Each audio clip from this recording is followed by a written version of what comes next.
OTT is arguably one of the most popular compressors out there. Why? Because it's free, and it offers a unique blend of upward and downward multiband compression. But now there's a new kid on the block, KTT, or Kill the Top, which claims to be an improvement on OTT. It's on sale right now for $9.99. Let's see if it compares to OTT. I'm also going to answer the question, do we need multiband compression on instruments at all? So stick around for that. But first, please like and subscribe, and hit that bell for notifications so you don't miss out on the latest plugin information. Plus, I'm giving away my first free contact instrument, Balinese Punting. This was sampled from a one-of-a-kind stringed instrument I bought in a remote village in Bali. Sign up for my newsletter and get the link at palebluedot.ca. I'm sure many of you are familiar with OTT. It was already popular in EMD circles, but it's had a bit of a surge in popularity lately thanks to my venerable colleague at Sage Audio, who has used it in many videos to demonstrate upward compression during mastering. Side note, I don't feel like this is a mastering suitable compressor, but more on that later. OTT breaks up the signal into 3 bands and then allows you to compress the signal downwards, standard compression, and upwards, raising the lowest sounds. Most people throw this on as a kind of sound gooderizer because it is so intense, then just adjust the depth and walk away. This is not a subtle compressor at all. Let's check it out on my generic dance track.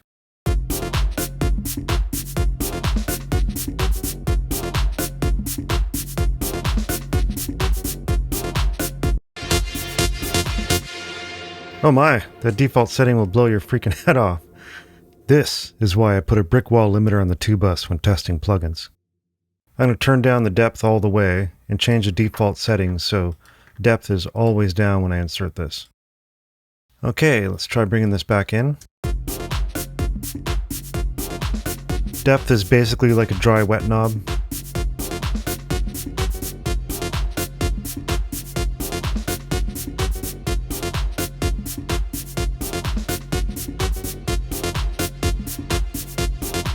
So here's the upward compression bringing up the quiet parts. And you can hear on this lead it's really bringing out background details like the plate reverb, which is barely audible normally. Let's switch it off here.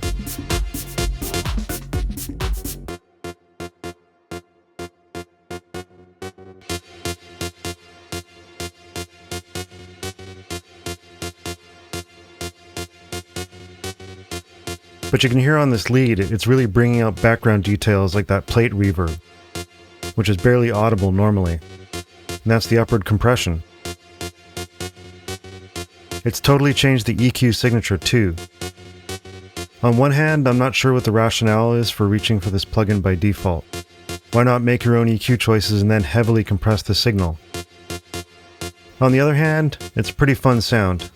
I can see some creative uses for this. Turn down the low end processing here, so this is just getting compressed. Turning this bar up, turning the yellow, amber, brown color here, that's upward compression, so the more this is up, the more it's upward compression. Pull that down, and that's downward compression. So since this is a lead, I'm just going to bring down the bass level, so it's essentially compressing it more. And you also have tonal controls here, which is great. So you could really go ape on that high end if you wanted, and then roll some off.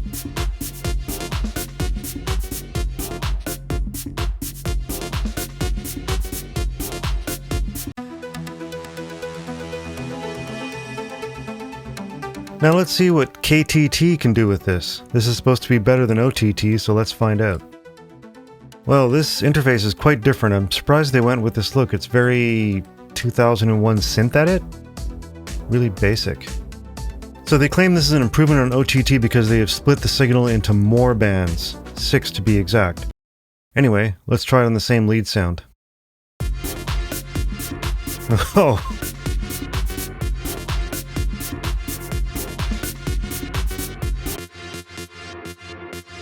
Do you hear that? It sounds like there's some kind of gate on the highs or some weird filter envelope follower. Wow, that is intense. Oh, and do you hear that strange stuttering on the reverb tail? the hell is going on? Huh. Okay, so just like OTT in its default setting, the downwards and upwards compressor is right in the center. Let's take the downwards compression off and just try the upwards. Let's move things down here.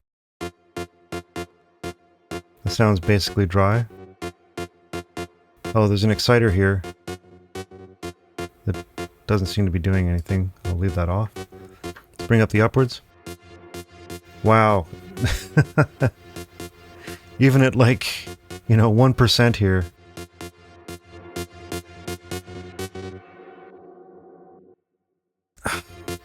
That is so strange.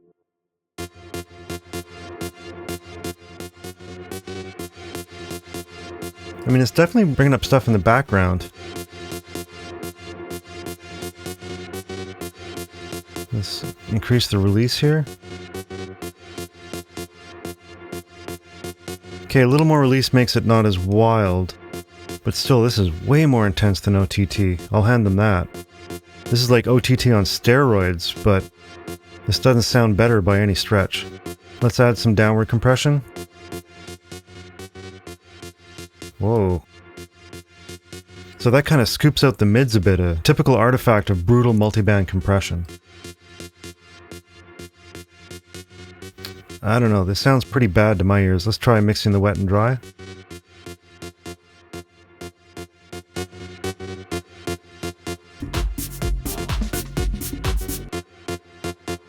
So if I dial this down a bit, I guess I'm getting some of the cool reverb effects like with OTT, but it all feels washed out and strangely gated. And unlike OTT, I can't change the tonal balance at all. Despite them bragging that they have 6 bands of multiband compression here, with OTT I can balance between upward and downward, and I have an EQ here where I can just shape the sound how I want. I cannot do that here with KTT. So we can see in the readout here, the dotted meters on top indicate downward compression, and that compression is gunning right for the low mids. Like, wow, look at that bar. It's just squishing the hell out of them. And the upward meters, well, they're bringing up everything. Okay, what is with that glitchy fade out? See, check out OTT.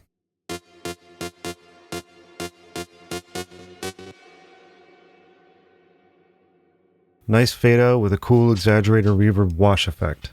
Now check out KTT. There's clearly some kind of gating here that just isn't working. And I can't trust a multiband compressor that has faulty internals like this. On this channel, I like to be fair to plugin developers. I know it's hard, but this is easily one of the worst plugins I've used to date. It's especially frustrating as they seem to be trying to challenge a beloved plugin head-on, and this is just not in the same ballpark. I think they need to work on the DSP quite a bit more. I thought it might be a nice, cheap alternative to OTT, because it's on sale right now for $9. But this is a broken plugin, and you can't control the sound as much as OTT, so this is a pass for me. Which brings me to my final thought. Why are we using multiband compressors by default in tracks? Multiband compression is something that should be used carefully to solve problems on tracks and mixes. Usually plosive frequencies that you can't treat with static EQ or compression. Remember, multiband compression works by splitting the signal up into different bands through an array of filters. These filters, especially if they are nonlinear, can cause ringing, phase issues, and distortion in tracks, especially when used heavily. I've seen many videos where producers are stacking 2 to 3 instances of OTT in a row on their tracks, and it's disturbing. That's 3 instances of the plugin splitting the spectrum at the exact same points. This is not good for phase coherence. Not to mention, every track is getting boosted at 88K, 2.5K, and then the same frequency band above that. And that's why I would respectfully disagree with Sage Audio, and I would not recommend using OTT even sparingly for upward compression during mastering. The crossover filters are not linear, and it's just difficult to know what this is doing to your entire mix. I would rely on standard compression, limiting, and saturation techniques to get more low-level detail if you need to stay in the free world of plugins. Just check your mix in mono, follow best practices. That's all for now. Thanks for watching. Don't forget to like and subscribe, and head over to palebluedot.ca and sign up for my newsletter and get your free Balinese punting contact instrument. Plus you can get information on my new mini course about mixing. Until next time, mix well.